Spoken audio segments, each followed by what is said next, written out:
A warm welcome to all of you people. Welcome to this channel and welcome to this video. Hi Rita. Hi Tejeshwari.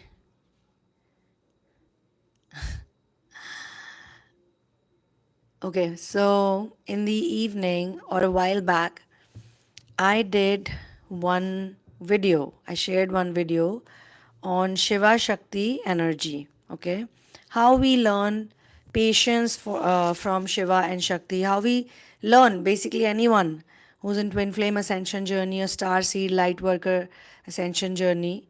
How we can learn from them. What all we can learn from them. Right. So we talked about this. However, now I would like to speak about different types of people, single, married, divorced, what all they can learn. Okay? So please give me a hi. Please mark your attendance as present with your location so that I know where all you are here from, like which all part of the world, which all places you're here from.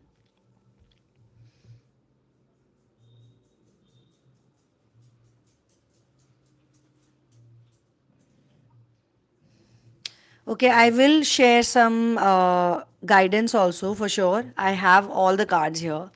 If you don't believe me, here Unicorn,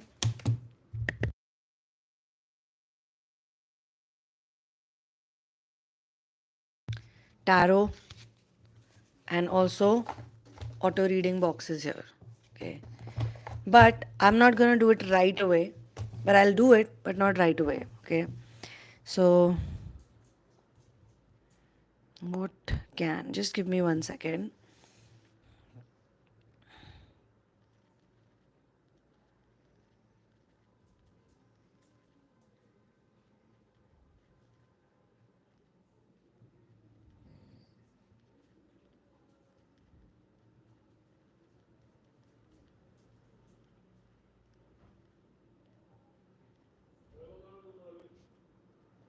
Hmm.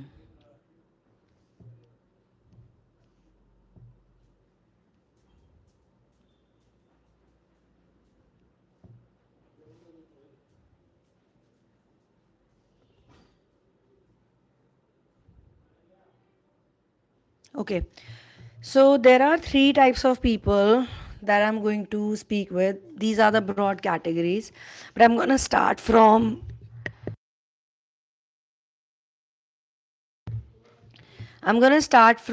people who are divorced. And there are two types of people who are divorced. Number one is single parent. I mean, those who are taking care of their children.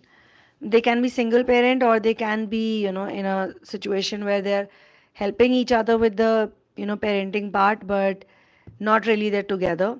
And then those people who never had any children, but the relationship ended.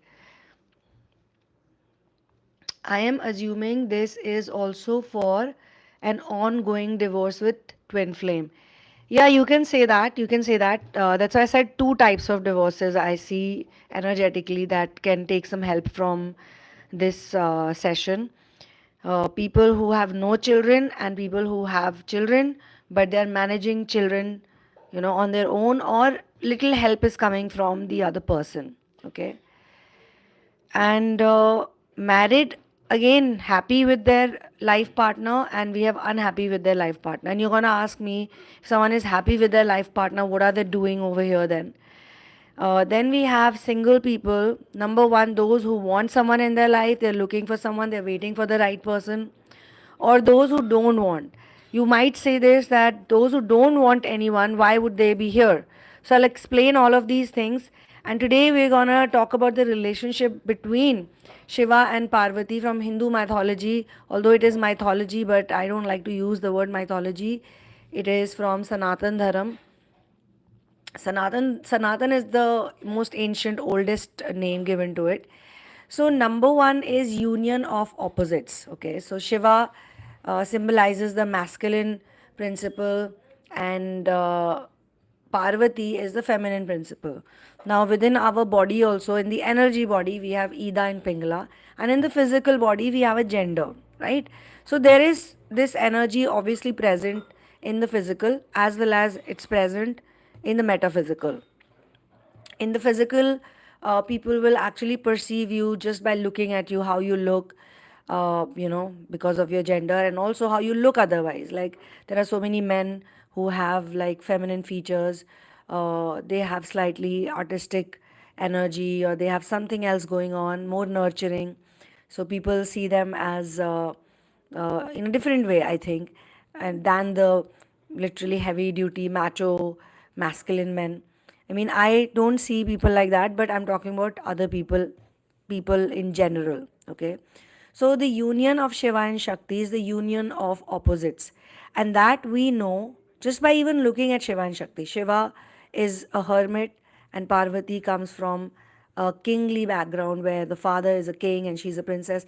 And being a princess is not easy. Princesses have lots of duties, and princesses have a lot of people around them. And they come from the golden age, of course. At that time, women had a lot of power and control. As we are moving towards the golden age, matriarchy system will come back again.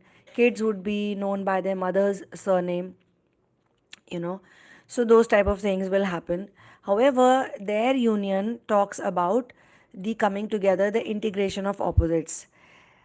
It teaches people, it inspires people to accept the differences that you have with each other, and look at the things that that make you become like a smooth couple, or smooth, just even in friendship. I think everything works actually in all departments of your life. So for single people, how does union of opposites work? So two types of people are here: those who are actually looking for someone. And when I say looking for someone, it may not be like they're actively looking for someone, like they're just sitting there and, you know, being like, I want somebody and this is how this person should be. By this, by the time the ascension journey kicks in, people actually change a lot.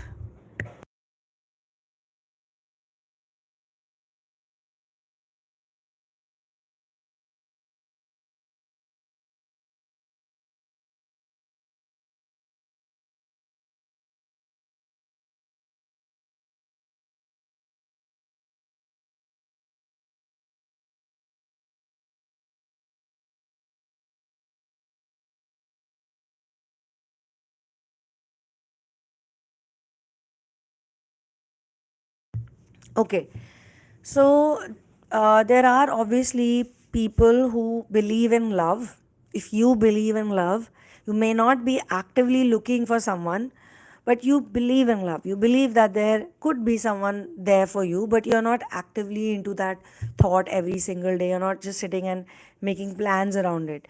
And some of the people actually don't want anybody, but they're still in the ascension journey, and they believe in the twin flame ascension journey because they see it very metaphysically. They don't see it in a physical way.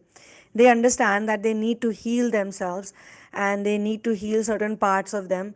I'm not gonna say who is better than who, but I'll definitely say that some of these people are very spiritually mature and advanced, because they've actually realized that there's no looking outside for answers or meanings, or there's no even getting anything if you're looking outside.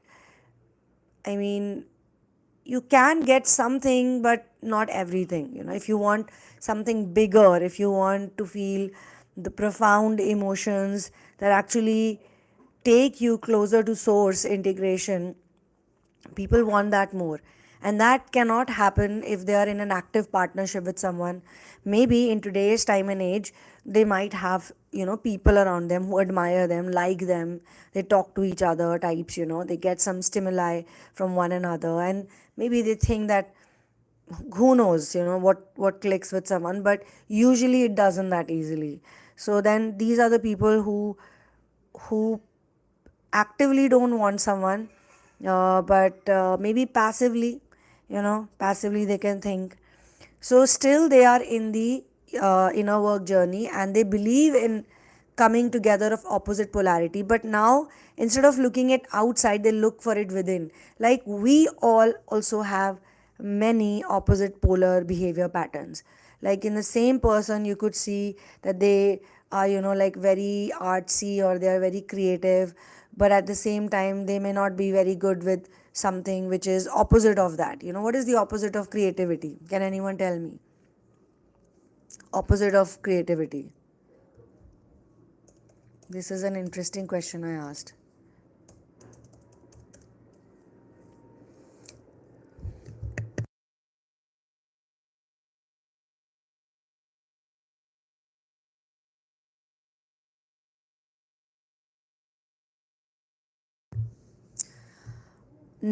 Uncreative, not creative, but I like the other meanings like sterile, unimaginative, uninspired, uninventive, deficient in originality or creativity, lacking powers of invention. So this could be like the same person may be very creative in one area, but in the other area they may be like completely off. Like they don't have any creative knowledge or any creative juices in that department. Copying is a nice example. uh, so there is opposite polarity in us only. Like so many times we wonder that there are certain places where you're talkative and chatty and you're very expressive, and in certain places you're completely like quiet and you don't care about anybody, and or you don't want to be seen, heard, you just want to be in one corner, just you know not talk to anyone much. So there's a completely opposite person. Now if this comes into harmony, it can be actually put into really good uses, like if you know where it's helpful and where not, so that way, yeah, when we are sitting in stillness, like Tejashri said, we are so quiet, silent and relaxed and meditative and whatnot, experiencing calmness and relaxation. But the same person could be in another setup and they would be completely, like all over the place with a lot of movement. That is quite possible. And they may be having these two styles. So some people look for these things outside in terms of partnership, in terms of how to cope up with it. And some people are looking for it within themselves. And everything is okay, basically there's nothing right or wrong, but I'm talking about how we have to understand that union is always supposed to happen with the opposite. So that's why the polarity, whatever polarity you see within you, you see it outside, it has to come into a balance, it has to merge together.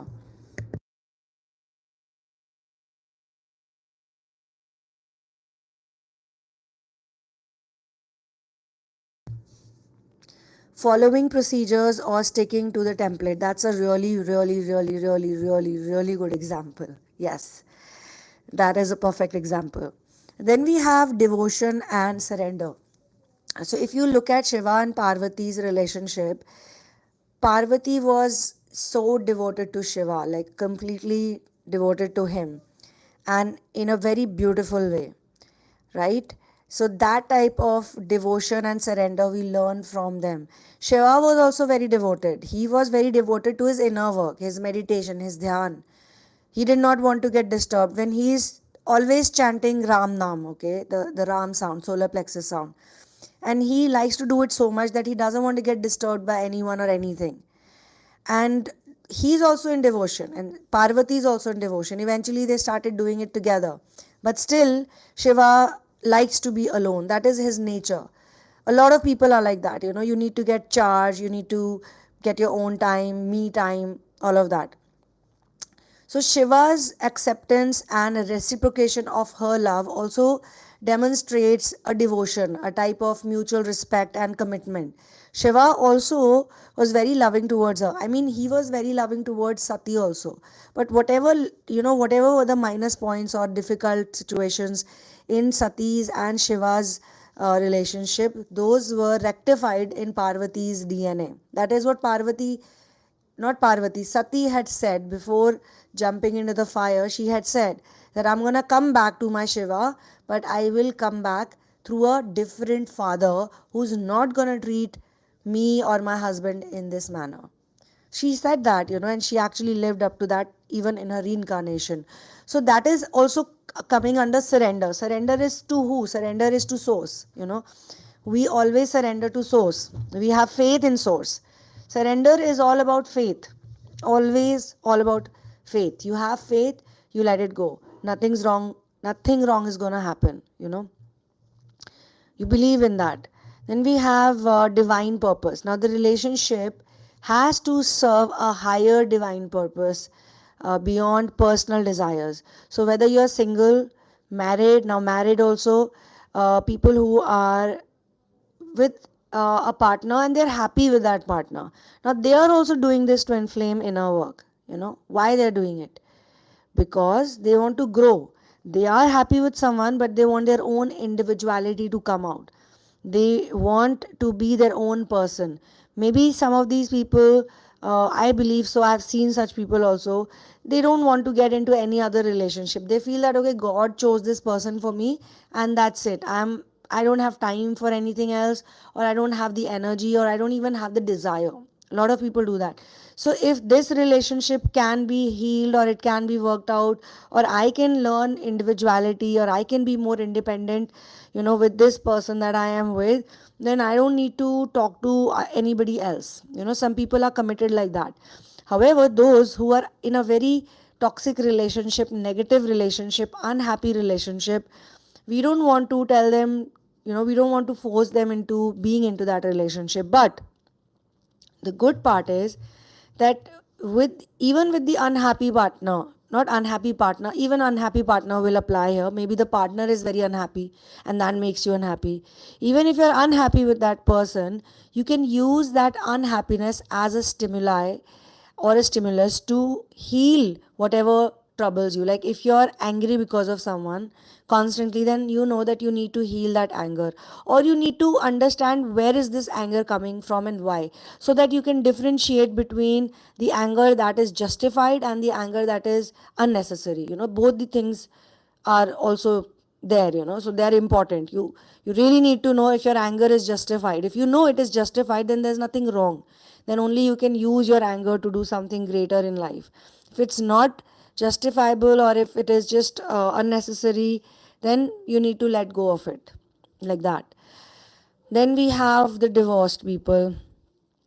As someone wrote, someone who could be going through a divorce, or someone who's already divorced but they're a single parent, they share children together, so they may be divorced but they have some responsibility together. And it may not be easy for these two people to come together, let's understand, because once you are separated with a person and you have done all of the work, that paperwork and legal work and this and that, to go away from a person, then seeing them all the time in front of you, or not all the time but seeing them with someone else, or seeing them on and off, whatever the case is, it's not easy. You have to be patient, and you have to be like growth oriented person, someone whose transformation is going on. You may not be the same as you were 10 years back with that person, but you guys still exist in each other's periphery somehow. So this transformation and growth is very important for anybody, to remember that you are transforming no matter what happens to you. Whether you're a single person who's looking for someone, not looking for someone, happy with a partner, married, unhappy with a partner, divorced, single parent, or with no children, whatever your scenario is, you are in a transformation process. And we learn from Shiva and Parvati. When they were together, they were transforming each other's life and themselves. Then Sati moved on, crossed over.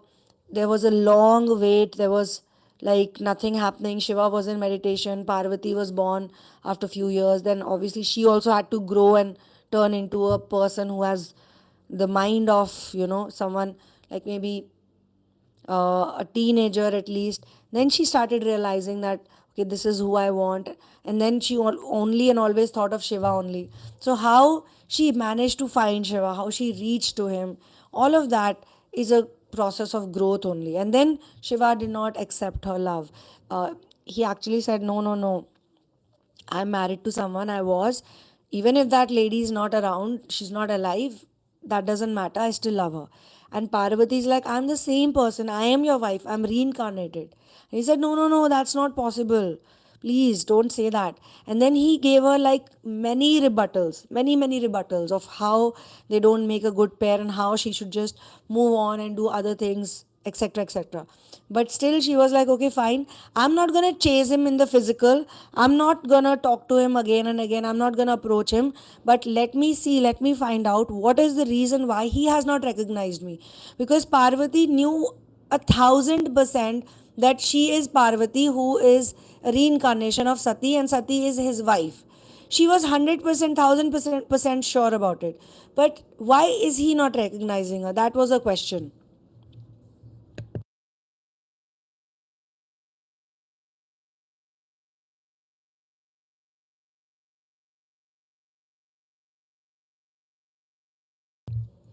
Okay, so one more comment I'll like to read over here. And when Shakti recognized her masculinity, question mark, as we all say, Shiv Baba is her feminine and having such traits. But when Shakti Ma felt her masculinity, is it in Mahakali Roop? So this is the question. I mean, of course, she also had, as I said, a transformative journey, and she figured out that she can do this or she can do that. She had her own independent journey, and we know all the stories that we read about No Durga Devi, and we read so many other stories about how Mahakali had to kill Rakta Bij, and she did it by herself, and Shiva was around at that time, and she danced, stepped on his chest, or all of that is there. So that is her own individual journey, and there were so many other things that they did individually. Like every time Shiva was away from her doing his tapas, she was in her own world doing her own things. So the whole Ganesha story happened during that time only, when Shiva was gone away for a long time and she was all by herself. She did her inner work so well that she became not only an ascended master, but now she could create life without male help. So she created Ganesha out of clay, just the way Sita ji had created Kush out of Kusha. So when Ganesha was born, Shiva was like somewhere in the mountain and he was like, oh my god. He did not know what is happening, but he felt like he has to go back to Parvati. That is also an ultimate type of detachment. When you are doing such a big thing of your life, but you are not looking for someone to complete you or to be by you or to make your decisions. So he came back and he sees a boy at the door, and the boy says, my mom is inside, she has gone for a bath. And he's like, well, I was not even here. How did this boy come into the picture? Who is he? Where did he come from? And then there was a big war outside the house of Parvati. Well, Parvati has gone, she's busy in something. She has no idea all of this is happening outside. So a fierce war actually took place.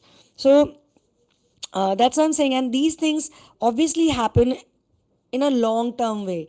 So when obviously Shiva was away and then Parvati was all by herself and she was doing her inner work, she was doing her tapasya, and she got all these powers and gifts and boons, and she was able to do a lot of things by herself. Then the point is that she did not sit there thinking, how will I do it, what's going to happen, and she also didn't even think of how much time has gone into it. So why am I talking about this is to let you guys understand that it takes time. Now you have to stop being in a hurry. That is the most important thing you can do about this journey and to feel better. Even if you are in some kind of situation, where you feel it's quite messy and negative, you still have to wait. So, this teaches us the next lesson, which is divine timing. Divine timing is everything in Twin Flame Ascension journey. You call it Starseed, Twin Flame, Lightworker, whatever. It is the Ascension journey. But divine timing is so important. I mean, there are times when you actually feel like this is it. This is the worst thing that has happened. But as time passes by and you're on the other side or you're a little bit away from that situation, you then realize that okay, these are the things that are happening now at this point in time in the present.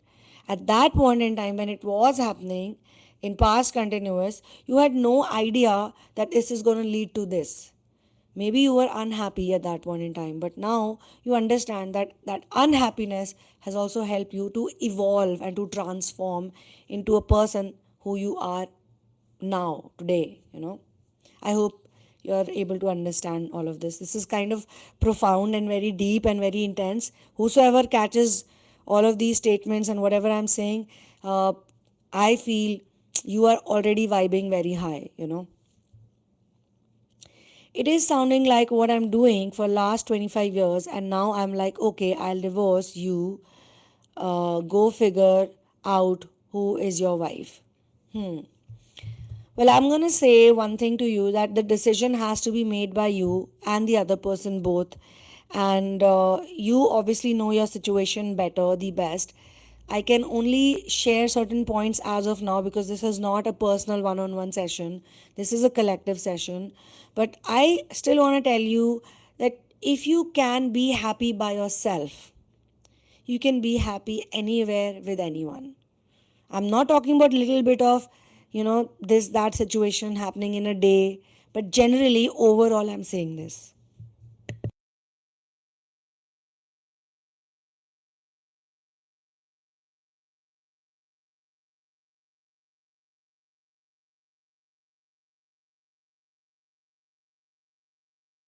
So I'll read this question. One question: in this era of highly social life, how to embody patience like Radharani and Krishna and Shaktima and Shiv, Baba, what practice to do daily? I am saying this for a hard time slash moment. So, as I just said, I think I've already covered it. You have to, first of all, love who you are, and you have to love yourself as God has created you. You have to be in gratitude every single day. And when it's a hard day, in fact, Tajeshwari, I must say, the other day, she sent me one message on Instagram, and that was really the right timing, divine timing.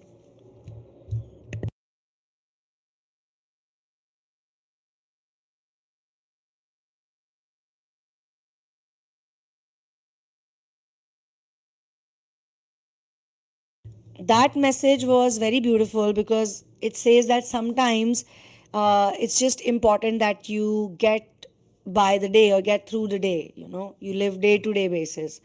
So when you're living day to day basis and you are in full gratitude, you're very happy with whatever you have. And when you miss that gratitude, you skip that gratitude, then you have to bring yourself back to that point of gratitude. I mean, as I said, that you're not going to be perfect throughout the day. There will be moments when you will be angry, and in many cases, your anger will be justified, but you still have to stop feeling that way somehow. You have to come back in the present. You have to realize what is that anger showing you or teaching you, what is the frustration teaching you, what is the helplessness teaching you. And you still have to look at, even at that point when you're really helpless or upset, you have to look at the things that are good in your life, the things that you're grateful for. Say you don't want to be into good and bad zone, but there are things that you're grateful for, and those things you have to think about at that point in time. Okay, I have this, I have that, I have this, I have that. 1 2 3 4 5 6 7 8 9 10. Thank you, God. All right, maybe one thing is not going fine, so they have, obviously, if you look at Radha's life and Krishna's life, Shiva Shakti's life, as the way I'm even telling you all of this, they didn't have an easy life. You look at Jesus's life. His real name is not Jesus Christ, but in modern world, people call him Jesus Christ. So if you look at his life, nothing is easy. Look at Ram, Sita, nothing is easy.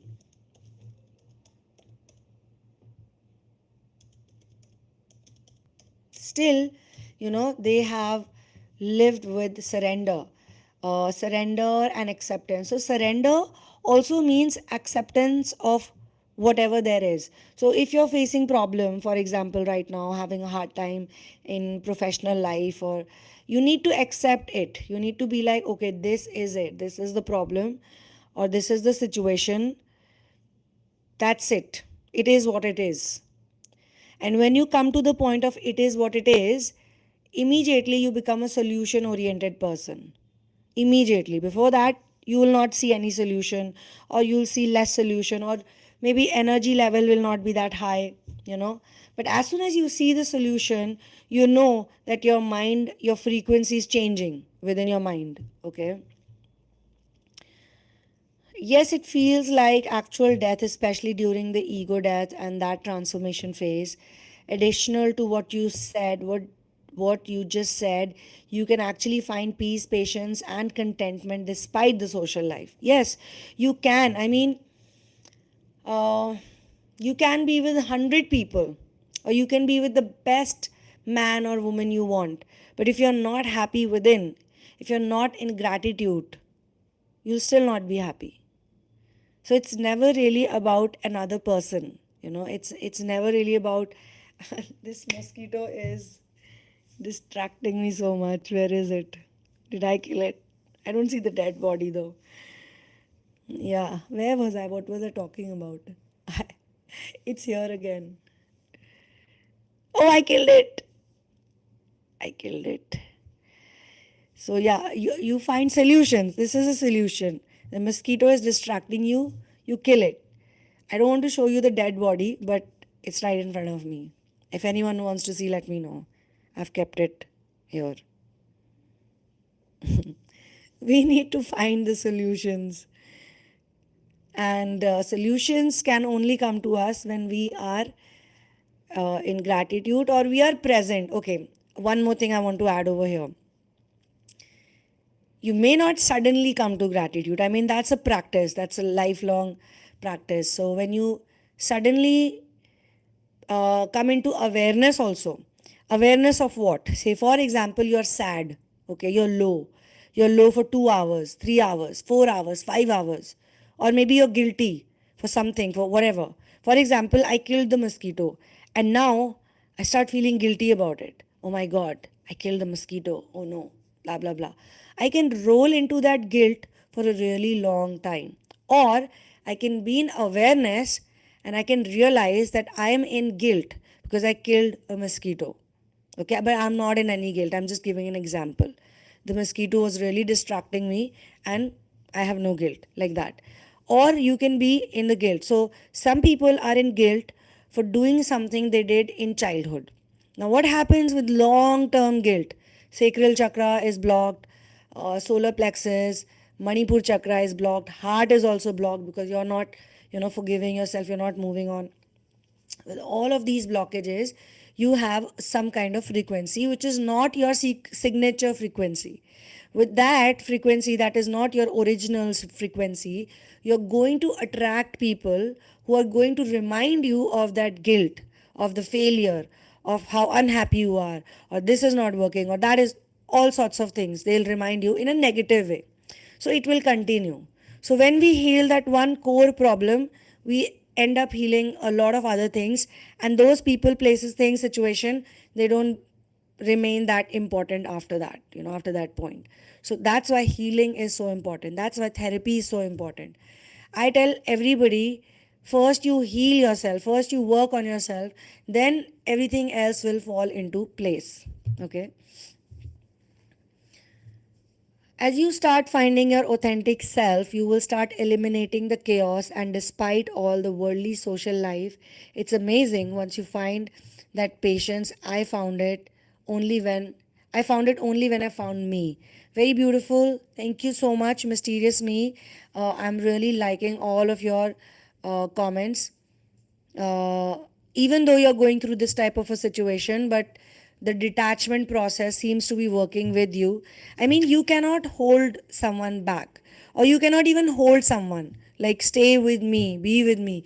If someone wants to go, maybe that's the best thing for you, for anyone. It's not necessary that the person you are trying to stop, control, hold, whatever, is the right thing for you energetically, or the right person for you energetically. So maybe whatever God is planning for you, source is planning for you, is the best thing for you. But if you don't want to let it go, then you'll never see it happening. So you have to, even for any other experience, you have to first let that thing happen. Only then you can understand how is that whole experience making you feel within. So that is connected to heart chakra now. Then we have acceptance of flaws. So whether it's a divorce situation, single parent, no children, married, unmarried, whatever the situation is, you need to accept the flaws of other person and yourself. Okay. Shiva's unconventional appearance and behavior, such as living in cremation grounds and wearing a snake around his neck, these are all symbolic of acceptance of who he is. Like, I've never come across anybody in my whole life who has a snake around his neck. I haven't. Yeah, but I've come across a lot of people who are with animals. Like, I once saw a boy. He was this thin teenage boy, not even teenage. He was still probably 11, 12 or something. And he was dressed like a punter. Like, he looked really cool with a handkerchief knot. And he's a street kid, a street smart kid. And he had many dogs with him. Like, he had 7 to 8 dogs. And all those dogs were actually hanging around with him, and nobody like got affected by it. He just came from nowhere, he hung out with us, and he told me that they're all my friends with me. And it was, I think, lockdown period. The pandemic was going on, so I had a lot of food with me. I was feeding, so I was like, yeah, I can give them some food, all of your dogs. So he was like, yeah. And he was this really happy, vibrant kid. He had so much vitality, so much joy. And he looked like he was with himself. He was like all these animals, and the animals were also very comfortable with him. It was just like how one bee and others 5 7 bees are going together, hovering around, and they're not separating. It felt like that. I mean, maybe bee and all is not a perfect example, but yeah, same example. You can think of one bird or a group of bird, and how they are flying in the sky, forming shapes, designs, and yet they are together. They are not separating. Yeah, you must have seen that, right? So he felt like that. His energy was like that. So we all need to look at our flaws, accept our flaws. And if we accept our flaws, we may realize that it's not even a flaw. Maybe it's imperfect in the eyes of somebody, but naturally, when you accept yourself, other people have no other option but to accept you. This is something I can give it on a stamp paper, sign it, and give it to you. Other people are going to accept you if you accept yourself. Like, other people, even if they don't, you won't care. It's just like becoming a child. You know how children are. They don't care who likes them, who doesn't like them, who's nice, who's not nice. They don't care. They're just being themselves. So we just being ourselves, okay? So all of these imperfections or eccentricities that Shiva had, Parvati accepted it, okay? And Parvati was also very different. For Shiva, she was very different, but he accepted her, and he gave her all the love and affection and whatever was required. So in the twin flame ascension journey, which applies to star seeds, light workers also, um, we need to embrace each other's flaws, and we don't do it just by living with a partner. We do it with everyone, with our mother, father, siblings, people who work with us, people who work under us, or people who are on top of us, friends, you know even basic random people. So we need to just look at other people and be like, nobody's gonna be perfect. Perfect by whose standard? That's also an important question we need to ask. By whose standard are we looking for perfect people, perfect situations, perfect things, perfect habits, blah blah blah? By whose standard? So I think overall, Shiva and Parvati's relationship, I think it offers valuable feedback or insight, inspiration for singles, for married and divorced people who are facing a challenge right now. Because this type of work that we are doing, this leads to balance, it leads to spiritual growth, spiritual maturity, it leads to devotion and everything else. The experiences that you have, I mean, those experiences, I cannot even put them into words. Not just me, nobody else can do that. Those are things that you have to experience by yourself. You have to find it out yourself. You have to figure it out yourself. Like all of the mystical things that happen in your life, all of the magical things that happen in your life, that you can't talk about to others. Like, I can talk to you, I can share my anecdotes, I can share some of my experiences that have happened in my life, but you cannot feel how I'm feeling, or I cannot feel how you're feeling. So, you know how they say in Urdu language, the surur or the khumari, in English, the word is trance, uh, When people go through those stages in the ascension journey, they have a very amazing experience. And even when we do solar plexus chanting, when we do a lot of Naam Simran, which is, repetition of the name in your mind, people have told me about Nad meditation, and they've told me how after a certain point in time, without playing any music, without playing any sound in the physical world, they can hear music constantly, music, and it's a very divine music. It's a very out of the world kind of music. uh, they've never heard this before, but these are people who've done a lot of practice. I'm talking about those people. So they hear it. And then some people have this anhad nad going on inside, like constantly, non-stop. They're chanting. They leave everything and they just do it non-stop throughout the day, as much as they can. First you have to do as much as you can, and then one fine day, automatically, boom, it's automatic, it's happening on its own. You don't even realize it. You're doing 100 things, but it's still happening. So those are some of the very magical things that happen in this journey, in the solar plexus healing journey. Once your solar plexus chakra is healed, or it's activated, Manipur chakra, the city of jewels as we call it, then automatically it starts working everywhere. It starts working in such a way that all of your energy centers get activated, which means 72,000 nadis in your energy body are working in unison at the same time. Think about it. You have a Markabic field activated. You become the avatar self. The avatar self is who you really are. Then that's effortless. Let me read some of the comments. So guys, how many of you are present here? Please let me know, where are you based right now physically? What is your physical location? You can just say I am present at or from so and so place. Please let me know. I'm very curious. Second thing is,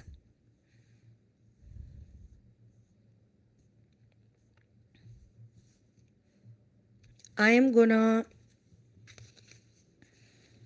now that I'm done with the topic, I will just take out one card first to see what is the collective energy right now at the moment. Hi Asifa from Pakistan. Welcome to the channel. Jai Shri Ram.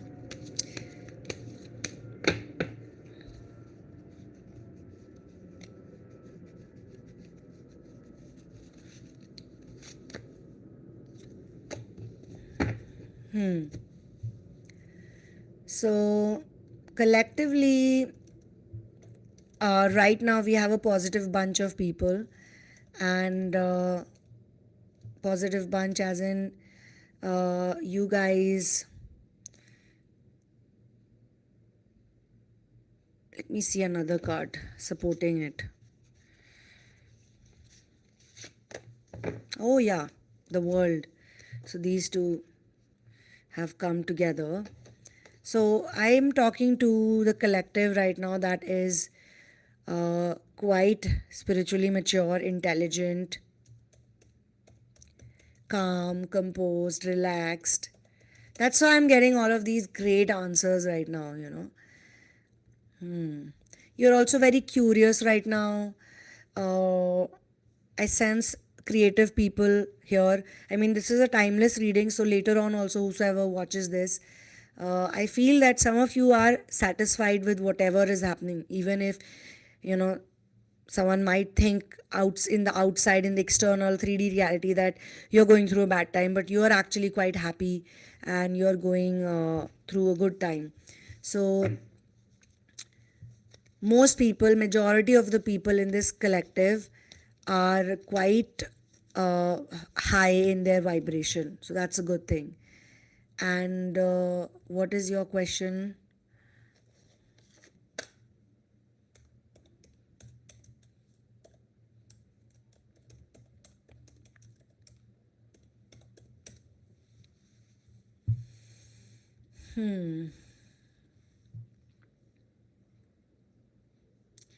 Hello from Canada. I want a little mustache in my avatar self. What do you mean by that? I think all women have a bit of mustache. It's just that they remove it. Both men and women have it, but men obviously have more denser and darker, but women also have, I think. If you don't remove it for a while, you can see it. I need your help, as in Pakistan, twin flames aren't encouraged. I have other people from Pakistan, Bangladesh who are constantly in touch with me. So, what do you mean by in Pakistan they are not encouraged? They are not encouraged in most places because people don't even know about what twin flame is. And I think things are changing now. You don't need anyone to encourage you, you just need your own encouragement for your own self, you know. I am present and grateful for our beautiful sunny weather in the Bay Area of California, USA. Wishing you with many blessings on your house. Thank you, thank you, thank you, thank you so much. That's so beautiful. Wow. Thank you. Gratitude is the attitude, irregardless the altitude. That's also quite amazing. Presence and a heart. So thank you so much for that's actually such a beautiful thing you said, both of you. I am not happy right now. Accept it. If you're not happy right now, don't fight against it. Just accept it. Sit still and breathe into that part of you that's not happy.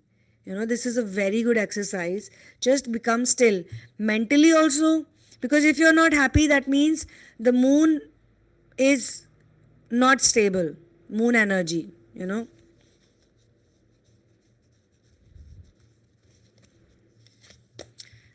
I will take a card out for you, Asifa. It says the Chariot. So you need to come into balance, you need to relax, you need to chill, and you need to let go. Let go, okay? You need to balance the yin and yang. Right now, your yin and yang is not in balance. You can get into balance. Just relax. Don't overthink. You're overthinking, okay? Overthinking is not good. Just keep growing as it is, just cracking humor, don't worry. So, one card I'll take out for Tejeshwari also because you had asked in the very beginning. So, I'll take out one card for you.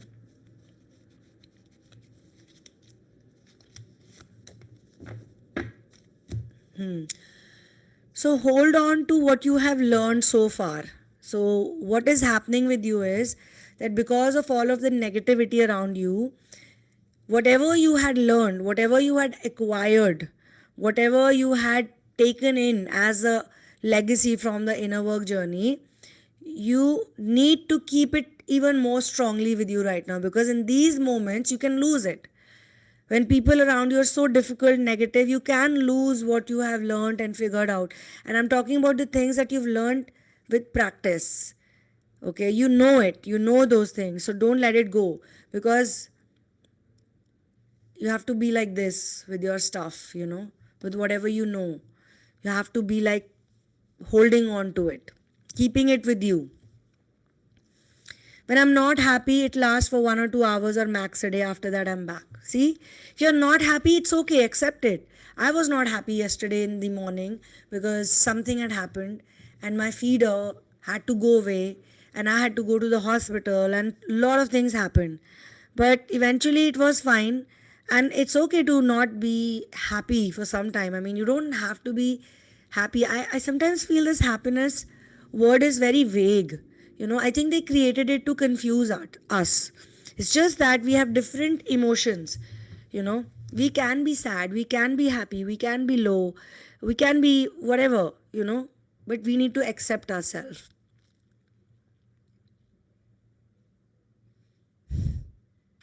Neutrality is neither here or there. Perfect, well said. I'm a very big fan of yours. Thank you for all the videos. I am a very big fan of all of you people who are here right now. And I'm a very, very, very big fan of all of those people who are doing inner work, who are in this journey. And of course, I'm like very, very, very thankful to God and to masters who are helping us all together, do this wonderful work as a community, as a team. We may not know each other, we may not know where we all come from, but we have the same mission, and that is to bring in true love into this planet. And true love is never one sided. You bring it over here, it can never be one sided.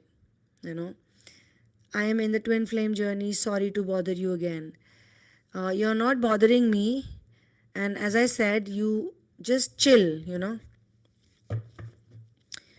Okay, I understood. ठीक है, got your guidance. Thanks for this message. You remember that I'd asked in the start, even though I forgot that I had asked anything enjoying this channeling.